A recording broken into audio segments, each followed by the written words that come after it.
People often ask when a marriage truly falls apart. One day everything is green, the next day yellow leaves are everywhere and emptiness remains. I understand this feeling far too well.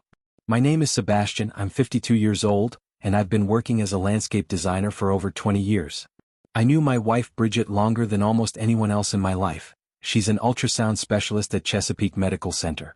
But before we discuss how she drifted away from me, we need to understand how carefully constructed our life was brick by brick, until it all crumbled in an instant. I made a mistake in my first marriage. That was 18 years ago. Divorce is one of those experiences that makes you question everything about yourself, about love, about the meaning of commitment. When I met Bridget at a restaurant where she was ordering dessert for a friend waiting in the car, I felt something different. It wasn't just attraction, it was recognition. The recognition that some people deserve second chances. That sometimes life gives you an opportunity to try again, to believe that tomorrow might be different from today. Bridget came from a broken family. Her parents were divorced. She used to tell me during the early years of our marriage that she never wanted to be the kind of mother that her parents had been to each other. She talked about this often and I believed her. I wanted to believe her. When two people promise they won't repeat the mistakes of their parents, there's something sacred about that promise. It felt like we were building something more solid than what she had witnessed growing up. We bought a house in Greenbrier. 2 bedrooms, 2 bathrooms, a beautiful yard that I designed myself. I spent months planning the landscaping. Flowers that bloomed in spring, shrubs for summer shade, perennials that would come back year after year. It was my masterpiece, really. The kind of garden that makes you believe in permanence, in the idea that you can plant something and watch it grow for decades. 15 years of marriage. 15 years of what I thought was stability. 15 years of believing that I had finally gotten it right. Autumn 2024 began like any other autumn. I was trimming lawns in Greenbrier, preparing flower beds for winter, planning seasonal decorations for clients. This is my busy season. People want their yards looking good before the holidays. I was working for 3 different families, managing my own small landscaping business, which isn't much but keeps food on the table. Bridget went to work at Chesapeake Medical Center, performing ultrasound examinations. Pediatric hearts, women's internal organs, thyroid glands. She would come home around 6 o'clock, we would have dinner, sometimes we would watch television, sometimes we would simply exist in the same room without speaking. Ordinary days. An ordinary marriage. Or so I thought. It started with music. I love classical music. Bridget liked pop music. For 15 years that was our compromise. She played her music, I played mine, and we coexisted peacefully. But in mid-September, I was in the car with her on the way to work. She turned on the radio. Indie rock. Melting in Plains, the XX, some unknown bands I had never heard of before. She was singing. She had a favorite song. I heard it 3 times a day for 2 weeks straight. You have new taste in music, I said to her one morning. People change, she responded coldly, not taking her eyes off the road. That single sentence should have told me everything. But I was 48 years old and I thought I knew my wife. I thought that after 15 years, there were no mysteries left between us. How wrong I was. Then came the French cinema. Bridget didn't watch films. She watched reality television shows, dating programs, shows about divorced women, competition shows. I would find her asleep on the couch with the television playing some reality drama. But now she was talking about Jean-Luc Godard. About de Souffle. About Claude Jade. She mentioned a detail from a film she claimed she hadn't watched, but I found the subtitles in the viewing history on the television. These were not her films. This was not her taste. This was someone else's taste, someone who had whispered to her about French New Wave cinema during private moments that I wasn't part of. My mother used to say something that I dismissed as paranoia back in 2006, during my first marriage. She told me that a woman always reveals herself through small things. Not through grand betrayals but through tiny shifts. A new interest in wine. A sudden fascination with French art films. Deleted photos. The way her eyes would change when she spoke about mundane things. The distance that grows between 2 bodies that used to touch every night. I should have listened to my mother. In October, while I was cleaning fallen leaves from our roof, I found a receipt in the trash can in the bathroom. The spa at Kingsmill Resort in Williamsburg. That's about 45 kilometers to the southwest. By car, depending on traffic, maybe 45 minutes to an hour. The date was 2 weeks prior. The cost was $380 for 2 nights in a double room. Bridget had told me she was going to a conference about advanced ultrasound techniques. The conference was supposedly at the hospital. I had even offered to go with her to make a weekend of it. She declined. She said it would be boring for me, that she would spend the entire time in seminars. Over the next 3 days I found 2 more receipts. Then a fourth. Each one was dated on a different weekend. I started keeping a record. I made a notebook where I wrote down dates and amounts. I felt like I was becoming someone I didn't want to be, a detective in my own marriage, gathering evidence like a prosecutor building a case. And then I found the condoms. We had a conversation about this 5 years ago. I still remember it. I remember where we were sitting, what time of day it was, the way the afternoon light came through the kitchen window. I had fertility issues, a genetic predisposition on my father's side of the family. The doctors recommended a vasectomy. It's a simple procedure, really. No complications. I had it done cleanly and efficiently. Bridget and I discussed it beforehand. We decided that children at our stage of life weren't something we wanted. We agreed that the procedure was the right choice for us. She knew. She had always known that I couldn't father children. That's what made the discovery of the condoms so devastating. It wasn't just infidelity. It was premeditation. I found them in a small box at the back of the cabinet under the bathroom sink. Behind the cleaning supplies and old medications. Behind everything we don't use or think about anymore. My hands were shaking when I pulled them out. I felt like I was committing a violation, like searching through someone's personal items was a sin. But I kept going. I searched methodically, like I was gathering evidence for a crime. I went through the nightstand. I found credit card statements that didn't match the cards we shared. I found a phone bill for a number I didn't recognize, a burner phone I assumed for calling. I found screenshots of conversations in the trash of her email account. The number that kept appearing started with 757. That's the area code for Williamsburg. I dialed it at 8 o'clock in the evening. A man's voice answered. "Hello, is this Bridget?" I asked. A long pause. An impossibly long silence. "You have the wrong number," he said, and hung up. I knew he was lying. Now, looking back, I can tell you that his name was Joel. He was a credit analyst. 38 years old. When I searched for him online later, I found his LinkedIn profile. Single. Living on Nicholasville Road in Williamsburg, not far from the spa complex where he and my wife had been meeting for nearly a year. I thought about confronting him. I thought about showing up at his office or his apartment. I thought about all the things a man might do when he discovers that his wife is carrying another man's child. Because that's what I realized very quickly. Bridget wasn't just cheating on me. She was pregnant. The clues were all there. The nausea she had mentioned last month. The way she refused wine at a dinner party. The way she went to the bathroom frequently. The way her body was beginning to change. I'm not a detective, but I'm not blind either. I didn't raise my voice at her. I didn't become angry or violent. I simply asked, "Who is Joel?"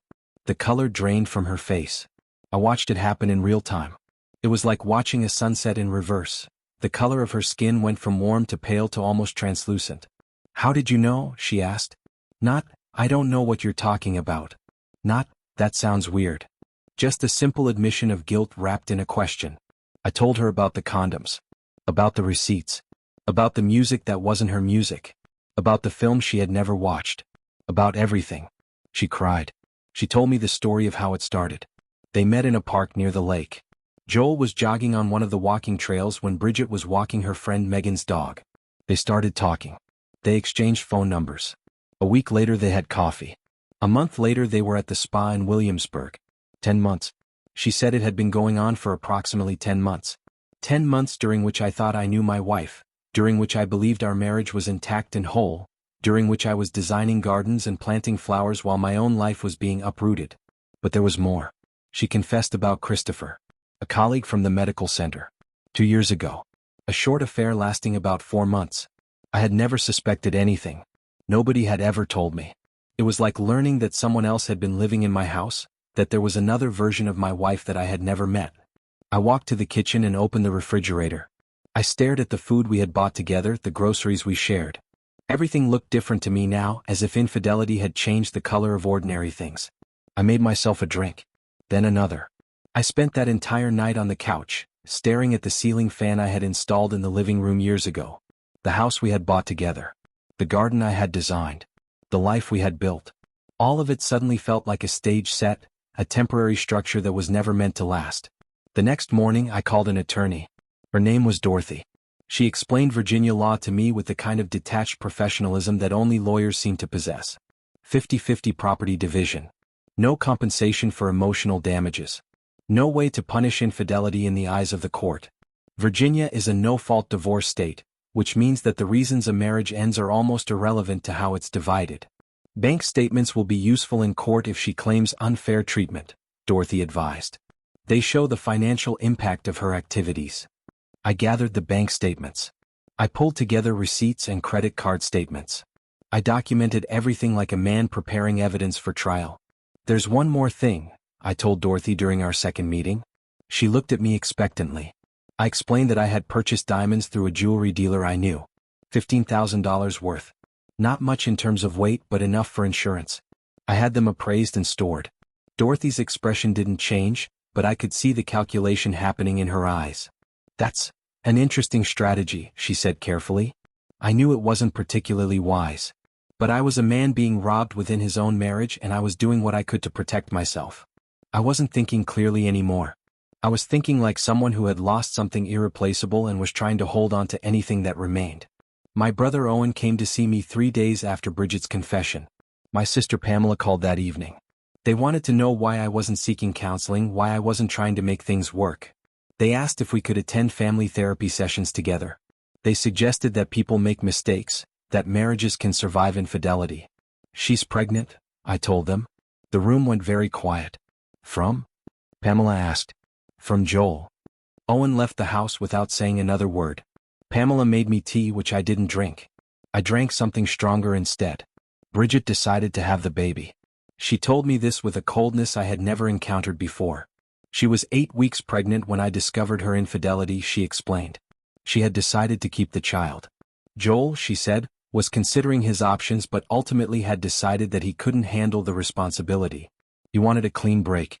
Small words for an enormous betrayal. A month later, I asked Bridget about Joel's whereabouts. She told me, with the kind of detachment that suggested she had already accepted this outcome, that he had disappeared. He said it was a mistake. He said he wasn't ready to be a father. He said he wanted a complete separation from the situation. Another man, another one who discovered new interests in life and then ran away when things became difficult. Another coward. Another version of myself from 18 years ago. The court process was surprisingly straightforward. Dorothy filed the necessary paperwork. I provided documentation. She presented evidence of Bridget's infidelity and the financial transfers. I submitted evidence that my wife was pregnant by another man. The Virginia court system is a system of rational division, not judgment. Cold, logical, efficient. The result, 50-50. Everything would be split equally. The house would be sold. The proceeds would be divided. Our joint bank account would be divided into 2 equal parts. I received my diamonds since I had purchased them with my own money before the proceedings began. There was no way for her to claim them. We sold the house for $310,000. The price had dropped from the original asking of $320,000, primarily because someone in the neighborhood had mentioned the divorce. People talk. People listen. People judge. I found a small studio apartment in Chesapeake. 1 bedroom. Modest furnishings. No yard. No landscape to design. My new apartment is in a neighborhood where people mind their own business, where nobody asks questions, where the walls are thin enough that you realize how quiet most people's lives are. I went back to work. I threw myself into it. I found new clients, young families who wanted fresh landscaping for their new homes. I even received a referral from Mr. Kim, who had hired me 9 years earlier for his beautiful garden design. The work kept me moving forward. My brother Owen reached out over time. My sister Pamela invited me to lunch about a month after the divorce was finalized. They were unprepared for the chaos I had experienced, but they tried to be there for me. I didn't seek revenge. I didn't formulate plans to hurt Bridget or Joel. I didn't expose their affair to their employers or their friends. I didn't leave notes or send messages. I let that chapter close, like a man closing a door to a room he would never enter again. Bridget gave birth to a son approximately 6 months after the divorce was finalized. I don't know his name. I never asked. I didn't want to know. She's raising him alone, working her job in ultrasound diagnostics. She's raising him with the kind of caution that comes from having made serious mistakes, teaching him not to become what his father became, a man who runs away from responsibility. Joel left the state. I learned this through Pamela, who heard it from a mutual acquaintance. He moved to California doing the same work he had done in Virginia, but 3 time zones away from the consequences of his actions. He was escaping his own story just as I was trying to rebuild mine. Sometimes I think about the young man who shares a house with Bridget. I think about how he'll grow up. I think about the questions he might ask his mother someday. I think about whether he'll be worn down by the weight of his parents' mistakes, whether he'll be afraid to commit to his own relationships, whether he'll spend his life trying not to become his father. But these are no longer my concerns. I released myself from that burden the day the divorce was finalized. I bought a small aquarium for my new apartment. I like watching the fish. They swim in one direction, then they turn around and swim in the other direction. They don't carry their past with them. They exist only in the present moment. They have a kind of freedom that people can never achieve. Occasionally I'll see Bridget around town. I see her in the grocery store. I see her parking her car at the hospital. She looks like a person. Not happy, not unhappy. Just someone living her life. The boy is sometimes with her when her mother isn't watching him. I don't stare. I don't speak. I simply pass by. Don't forget to subscribe to this channel and click like if you enjoy this story. I always read your comments and analyze which stories you like best so that I can create better stories. Thank you. I will continue the story. There was a moment about 2 years after the divorce when I ran into Owen at a grocery store. He was buying flowers. Tulips specifically. I asked him what they were for, and he told me he was bringing them to his wife for their anniversary. He mentioned that watching what had happened between Bridget and me had made him appreciate his own marriage more. He said he had become more intentional about showing up for the people he loved. That conversation stayed with me. It reminded me that sometimes life's greatest gifts come in the form of cautionary tales. We learn not by experiencing happiness but by witnessing its absence. The seasons continued to change. Spring came, and I designed a new garden for a young couple who had just moved into a home near mine. They had never had a professional design before, and they were excited about the possibilities. I spent weeks planning exactly what would grow where, when each plant would bloom, how to create layers of color throughout the year. The woman asked me why I cared so much about getting every detail perfect. I told her something true, because a garden is a promise you make to the future. Every plant you put in the ground says that you believe tomorrow will come. She smiled and I realized that I was healing. Not because I had forgotten but because I was learning to move forward. Autumn 2025 arrives soon. I'll be preparing yards for winter again. Leaves will fall as they always do. Some people will discover new musical tastes. Some people will fall in love with the wrong person. Some people will lie awake at night thinking about how everything could have been different. Some people will run away from their responsibilities.